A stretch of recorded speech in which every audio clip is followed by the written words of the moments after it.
অনেক দিন পর সতীশের সঙ্গে দেখা। বেচারা হন্তদন্ত হয়ে ভিড় ঠেলে বিকালবেলা পেন্টিং স্ট্রিটের বাঁ দিকের ফুটপাত দিয়ে উত্তরমুখে চলেছিল। সমস্ত আপিসের সবেমাত্র ছুটি হয়েছে। শীতকাল, আধো অন্ধকার আধো আলোয় পথ ছেয়ে দিল। ক্লান্ত দেহে স্যাকরা গাড়ির মতো ধীরে ধীরে পথ ভেদ করে চলেছিলাম।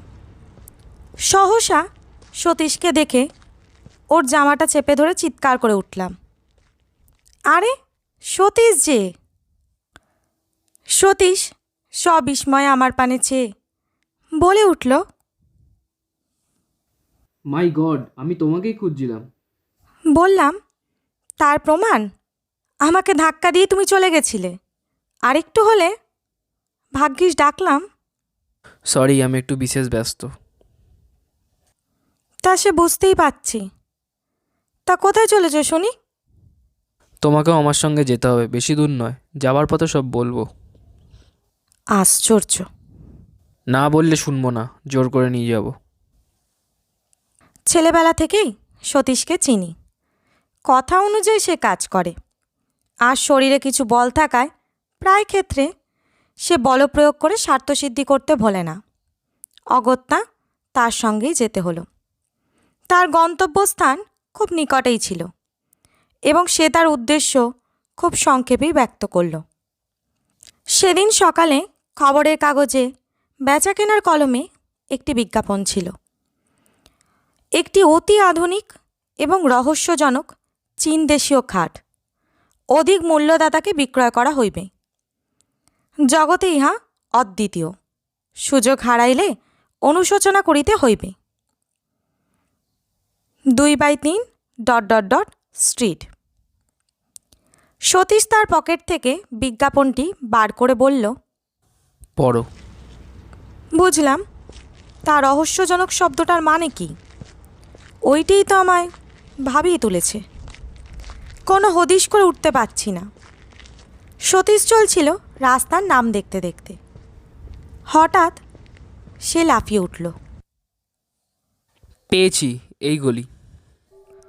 সন্ধ্যা স্তিমিত আলোকে সেই গলির পানে তাকিয়ে আমার সারা শরীরে কেন জানি না এক প্রকার শিহরণ জাগল। চীনা পল্লীর চীনা আবহাওয়ায় রহস্যজনক খাট।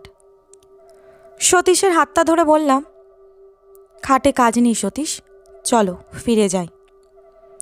আমার বাঙালি খাট বেঁচে থাকুক। সতীশ প্রবল বেগে এক ঝাঁকানি দিয়ে উঠল। ভীতু কোথাকার, এতটা এগিয়ে এসে কখনো ফেরা যাবে না। গলির মোড়ের ডান পাশে একটা নিম গাছ ভূতের মতো মাথা উঁচু করে দাঁড়িয়েছিল। ওদিকের ডাস্টবিনের মধ্যে থেকে যত সব অখাদ্য কুখাদ্যের উৎকট গন্ধ ভেসে আসছিল। অন্নপ্রাশনের ভাত যেন ঠিকরে বার হয়ে আসতে চাইল অসহ্য যন্ত্রণায়। নাকে রুমাল চাপা দিয়ে কোনো রকমে পথ চলতে লাগলাম। একটা দমকা বাতাস বিভ্রান্ত হয়ে আচমকা দক্ষিণ দিক থেকে ভেসে এসে আমাদের শরীরে যেন আছাড় খেয়ে পড়ল। মাথার ওপর দিকে কয়েকটা বাদুড় ডানার শব্দ করতে করতে উড়ে গেল। দুটো অভিভাবকহীন কুকুর এই অনধিকার প্রবেশকারীদের পানে চেয়ে বিশ্রী সুরে অভিযোগ করতে লাগলো। পথে আর জনমানবের চিহ্ন পর্যন্ত রইল না। পাশে একটি চীনা ডাক্তারের বহু পুরাতন সাইনবোর্ড, তার উপরকার নরকঙ্কালের ছবিটি জীর্ণ প্রায়। কোথা থেকে একটি পিয়ানোর অস্পষ্ট সুর ভেসে আসছিল। শীঘ্রই আমরা আমাদের নির্দিষ্ট গৃহে এসে পৌঁছালাম। অমন বাড়ি আর জীবনে দেখিনি। ইট বার করা পঙ্গু প্রায় বহু প্রাচীনকালের সাক্ষ্য দিয়ে দাঁত বার করে দাঁড়িয়েছিল। হয়তো নবাব আলীবর্দী খাঁর আমলে এই বাড়ির ভিত্তি স্থাপন হয়েছিল। ভাঙা ফটক দিয়ে অতি সন্তর্পণে ভেতরে প্রবেশ করলাম। বাড়ির ভেতরে গিয়ে আমি অবাক হয়ে গেলাম, এত লোক এখানে এলো কোথা থেকে? যে নির্জন নিস্তব্ধ গলি আমরা পিছনে ফেলে আসলাম, সেখানে তো কারুর ছায়া পর্যন্ত খুঁজে পাইনি। ভৌতিক কাণ্ড নাকি? সকলের মুখে কৌতূহলের ছাপ বর্তমান ছিল। নানা জাতীয় লোক সেখানে সমবেত হয়েছিল। এতগুলি লোক, কিন্তু কারোর মুখে একটি কথা নেই। সুচ পড়লে শব্দ শোনা যায়। ঘণ্টাখানেক পর একটি বৃদ্ধ মোটা চীনা আমাদের পথ প্রদর্শন করে নিয়ে গেল। তার মাথায় একটি চুলও কাঁচা ছিল না। তার সামনের ওপরের দুটি দাঁত সোনা দিয়ে বাঁধানো, আর বাঁ হাতের উল্কিতে একটি ভোজালির ছবি। সে আমাদের ইশারা করে অনেকগুলি ঘর পার করে সেই খাটের ঘরে নিয়ে গেল। বাড়িটি ছিল একটি দুর্ভেদ্য দুর্গের মতো, চারিদিকে গোলকধাঁধা। হ্যাঁ, খাট বটে। অমন খাট আমি জীবনে আর দ্বিতীয়টি দেখিনি। খাট আমি অনেক দেখেছি, কিন্তু ঠিক ওই রকম আশ্চর্য চীনা খাট সেই প্রথম এবং শেষ দেখলাম। তার অপূর্ব ভাস্কর্য, অপূর্ব কারুকার্য। এক পাশে ভগবান বুদ্ধের ধ্যানগম্ভীর প্রশান্ত মূর্তি। আয়তনে খাটটি বিশেষ বড় নয়, দুটি মানুষ বেশ আরামে শুতে পারবে। আবার আশ্চর্য, সেই খাট বাড়িয়ে 10 জনের জায়গা করা যায়। দেখে চমকে গেলাম। সকলের সঙ্গে দর কষাকষি হতে লাগলো। ওই সামান্য এক কাঠের খাটের প্রতি সকলের মন আকৃষ্ট হয়েছিল। কেনবার জন্য সকলের কী যে ব্যাকুলতা! দাম হু হু করে বাড়তে লাগলো। শেষে সতীশের ভাগে ওই খাটটি জুটল 1500 টাকায়। সেই খাট নিয়ে বাড়ি ফিরতে সতীশের প্রায় 10টা বাজল। যে দেখল সেই বলল, চমৎকার। সেখান থেকে খাওয়া দাওয়া করে আমি বাড়ি গেলাম। সতীশ বলল, আবার এসো, নেমন্তন্ন রইল। তথাস্তু বলে চলে এলাম। আমি যাবার আগেই পরের দিন সকালে সতীশ এসে হাজির। উস্কো খুস্কো চুল, মুখ শুকনো, চোখ দুটি জবা ফুলের মতো লাল। দুর্ভাবনায় ও দুশ্চিন্তায় হয়তো সারা রাত্রি ঘুম হয়নি। আমি সবিস্ময় প্রশ্ন করলাম, আরে ব্যাপার কি? বিপদ, বিষম বিপদ। সতীশের গলা দিয়ে স্বর বার হচ্ছিল না। কিসের বিপদ? সেই খাট। একটা যে কিছু হবে তা আমি আগে থেকেই বুঝতে পেরেছিলাম। কেউ কখনো খাল কেটে কুমির নিয়ে আসে? হাজার হোক, এটা একটা রহস্যজনক খাট। পূর্ব রাত্রের ঘটনা সে সবিস্তারে বর্ণনা করে গেল। সারা রাত্রি সে ঘুমোতে পারেনি। ওই খাটের ওপর সে শুয়েছিল। হঠাৎ মধ্যরাত্রে তার মনে হলো কে যেন খাটটা নড়াচ্ছে। উঠে সুইচ টিপে আলো জ্বেলে দেখল, না, খাট ঠিকই আছে। আবার শুয়ে পড়ল, আর খানিক পরে ঘুম ভেঙে গেল। কিসের এক ভীষণ শব্দে সারা ঘরখানা যেন থমথম করছে। দেওয়ালের সঙ্গে যেন খাটখানার ভীষণ ঠোকাঠুকি হচ্ছে। ধর্মর করে উঠে সে আলো জ্বালল। না, সব কিছু নিঃশব্দ, নিথর। কোথাও এতটুকু শব্দ নেই। সে আবার শুয়ে পড়ল। এবার আলো আর সে নেভালো না। ভোর রাত্রে কার দুর্বোধ্য আত্মকণ্ঠের বিলাপধ্বনিতে তার চেতনা ফিরে এলো। কে যেন খাটের পাশে বসে বিনিয়ে বিনিয়ে কেঁদে মরছিল। আমি বললাম, বলেছিলাম তো তোমায় প্রথমেই, ও খাট কিনে কাজ নেই। যেমন তোমার রোগ, এইবার বোঝো। সতীশ বলল, দেখো, তোমায় হয়তো বুঝিয়ে বলতে পারবো না। ওই হতভাগা খাটখানার ওপর এমন মায়া লেগে গেছে যে কি বলবো। আমি ওকে ছাড়তে পারবো না কোনো মতেই। তবে মরই খাট নেই। আমি তোমার সাহায্য চাই। আমার সাহায্য? হ্যাঁ, আজ তুমি আমাদের ওখানে রাতে খাওয়া দাওয়া করবে। সারা রাত না ঘুমিয়ে ওই খাট পাহারা দেব, দেখি ওর গলত কোথায়। আর আমার আপিস? পাগল, কাল যে রবিবার। অগত্যা বন্ধুকে সাহায্য করবার জন্যে সন্ধ্যাবেলা তাদের বাড়ি গিয়ে হাজির হলাম। সতীশ আমার অপেক্ষায় পথপানে চেয়েছিল। সে উল্লাসে চিৎকার করে উঠল, সুস্বাগতম, সুস্বাগতম। তারপর আর কোনো গণ্ডগোল হয়নি তো?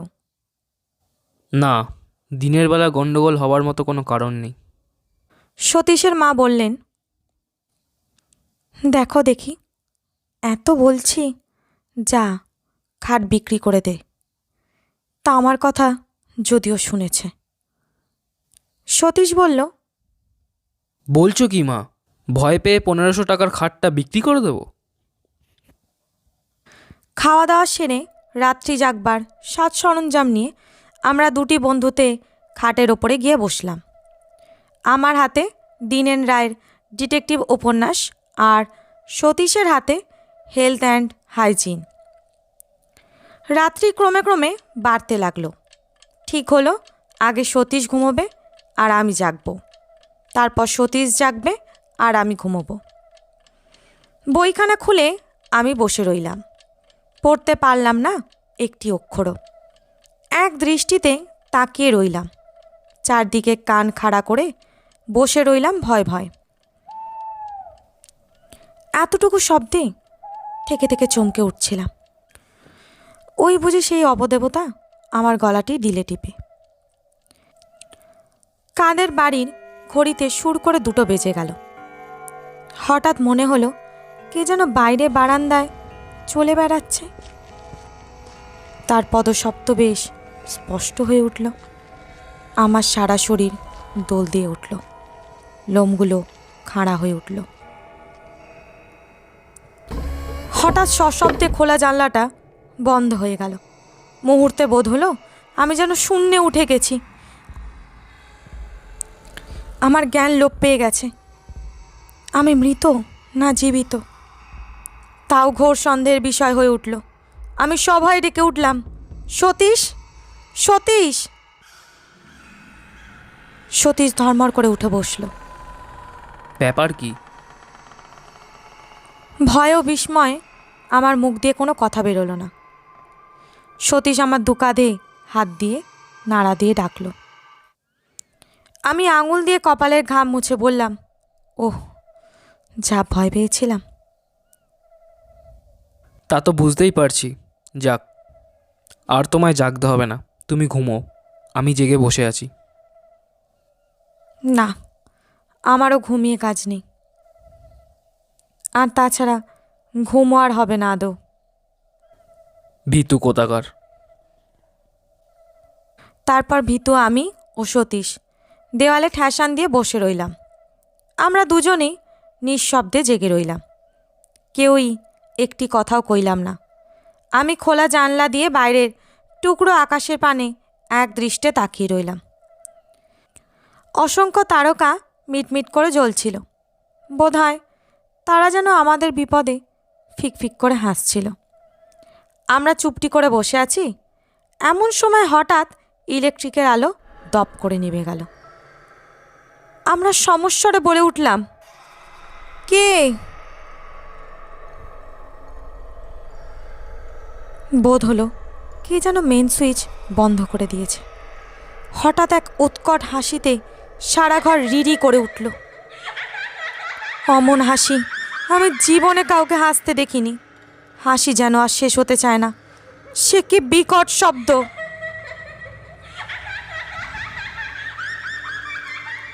বোধ হলো কে যেন ঠিক দরজার কাছে হেসে খুন হচ্ছে। আমি শিউরে উঠলাম। সতীশ চট করে টর্চটা দরজার উপরে ফেলল। তাতে হিতে বিপরীত হলো। বোধ হলো কে যেন দরজার ঠিক বিপরীত দিকে জানালার ধারে বসে আত্মকণ্ঠে বিনিয়ে বিনিয়ে কেঁদে মরছে। তার কান্নার কোনো ভাষা খুঁজে পেলাম না। কেবল একটা করুণ সুর সারা ঘরময় ঘুরে ঘুরে মরতে লাগলো। তারপর সেই খাটের ওপর দিয়ে সেই বিলাপ ধ্বনি আর নড়ল না। তার কান্নায় যেন খাটটা ভিজে গেল। সে অবদ্ধ ভাষায় সকরুণ বিলাপধ্বনি চিত্তে এমন এক অজ্ঞাত বেদনার সঞ্চার করল, যার ফলে আমাদের সমস্ত শক্তি যেন ক্রমে ক্রমে লোপ পেতে লাগলো। মনে হলো কে যেন ক্লোরোফর্ম দিয়ে আমাদের অজ্ঞান করে দিচ্ছে। আমরা যেন ধীরে ধীরে অবচেতন হয়ে পড়ছি। সতীশের সাহসটা ছিল কিছু বেশি, তাই সে খাটের ওপর টর্চ পেলে গর্জে উঠল। কে কে ওখানে? কিছুই দেখা গেল না, কেউ সাড়া দিল না। সহসা সেই খাটখানা ঘরময় দাপাদাপি শুরু করে দিল। মনে হলো অগণিত নরকঙ্কাল যেন তার চারদিকে নৃত্য করে মরছে। তাদের হাড়ে খটখট শব্দে কানের পর্দা ছিঁড়ে যাওয়ার উপক্রম হলো। আমার বুকের ভেতরটা টনটন করতে লাগলো কিসের যেন বেদনায়। বোধ হলো হয়তো বুকখানা ভেঙে চুরমার হয়ে যাবে। একটু একটু করে আমরা জ্ঞান হারিয়ে ফেললাম। তারপর কোথা থেকে যে কি হয়ে গেল তা ঠিক বুঝতে পারলাম না। বোধহয় আমি যেন অনেক দূরে এক চীনা বাড়ি গিয়ে হাজির হয়েছি। একটি ছোট ঘরে তখন সে গভীর রাত্রে টিমটিম করে একটি দ্বীপ জ্বলছিল। ঘরের মেঝের ওপর একটি লোক মুমূর্ষু অবস্থায় পড়ে রয়েছে। একটি ছেঁড়া মাদুরের ওপর তার সেই রোগ পাণ্ডুর মুখখানা দেখে আমার বড় দয়া হলো। রোগে ভুগে ভুগে বেচারা কঙ্কালসার হয়ে গেছে। তার পাশে বসেছিল তার স্ত্রী হবে বলেই মনে হলো। চেহারা কিন্তু তার স্বামীর 4 গুণ। একটা মস্ত টুলের ওপর সে বসে ঢুলছিল। তার পাশে আমাদের এই খাটটা দেখে আমি অবাক হয়ে গেলাম। 7 সমুদ্র 13 নদী পার করে এটাকে কে এখানে নিয়ে এলো? হঠাৎ স্ত্রীলোকটি বিকট এক হাঁ করে হাই তুলতে লাগলো। তারপর দুটো সশব্দ তুড়ি দিয়ে একবার ঘরের চারদিকে চেয়ে দেখল। দেখলাম তার স্বামী ইতিমধ্যে উঠে সেই খাটের দিকে এগিয়ে গেছে চুপি চুপি। চকিতে ক্রুদ্ধা বাঘিনীর মতো তার স্ত্রী তাকে জোর করে খাট থেকে নামিয়ে বিছানায় ফেলে দিল।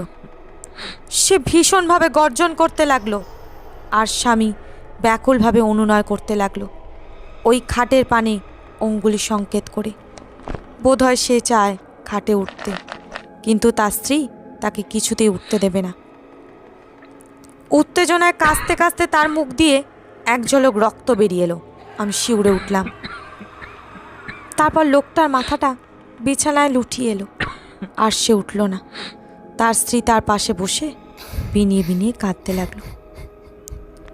যখন জ্ঞান ফিরল দেখলাম ভোরের আলোয় চারিদিক ভরে গেছে। দেখলাম সতীশের মা আমার চোখে মুখে জলের ছিটে দিচ্ছেন। আমি বললাম, আমি কোথায়? নিচের ঘরে। সতীশ কোথায়? সতীশের এখনো জ্ঞান হয়নি। তারপর শুনলাম রাত্রি 4টে নাগাদ আমরা নাকি দুজনে সদর দরজায় এসে মাটিতে পড়ে গো গো করতে থাকি। সতীশের মা বাইরে এসে এই অবস্থা দেখে চিৎকার করে কাঁদতে আরম্ভ করে দেন। পাকা 3 ঘন্টা তদারক করার পর আমাদের জ্ঞান হয়। ডাক্তার এসে বলে গেছিল ভয়ের কোনো কারণ নেই, একটা সাডেন শক আর কি। জ্ঞান হলে একটু ব্রোমাইড দিলেই সব ঠিক হয়ে যাবে। সতীশের জ্ঞান হতে সেও সেই আমারই মতো অবিকল উদ্ভট স্বরে কথা বলে গেল। আমি বিস্ময় সকলের পানে তাকিয়ে রইলাম। সতীশের মা বললেন, আগে ওই সর্বনেশে খাট বিদায় করো। খাট বিক্রির একটা বিজ্ঞাপন দেয়া হলো। পরের দিন বিকালে অসংখ্য লোকে বাড়ি ছেয়ে গেল। খাটটা বিক্রি হলো শেষ পর্যন্ত 2000 টাকায়। এক ইহুদি সেটা কিনে নিয়ে গেল। যাক, মাছ থেকে কিছুটা লাভ হলো। বিক্রি না হলে শেষ পর্যন্ত হয়তোটা বিলিয়েই দিতে হতো।